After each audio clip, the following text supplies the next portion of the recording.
जिला इंतजामिया सूबाई वज़ीर ज़राअत मोहम्मद बख्श मेहर के साथ होशियारी कर गई। दौरे के मौके पर घोटी की शैंक बंद मेडिकल कैंप कायम कर दिया उस पर और जाते ही कैंप्स उखाड़ दिए। शैंक बंद की तरफ इलाका मकीन ने वीडियो बनाकर अपलोड कर दी जो देखते ही देखते वायरल हो गई। अहले इलाका का कहना है कि इंतजामिया की कारकर्दगी सिर्फ फोटो सेशन तक महदूद है। अमली रिलीफ ताहाल कच्चे के मकीनों के लिए एक ख्वाब है। अहले इलाका ने इंतजामिया के रवैये पर अफसोस का इजहार किया।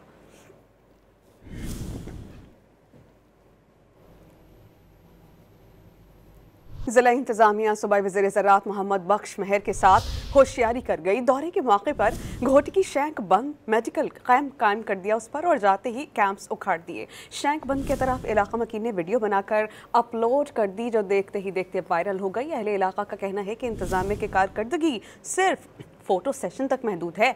अमली रिलीफ ताहाल कच्चे के मकीनों के लिए एक ख्वाब है। अहले इलाका ने इंतजामिया के रवैये पर अफसोस का इजहार किया।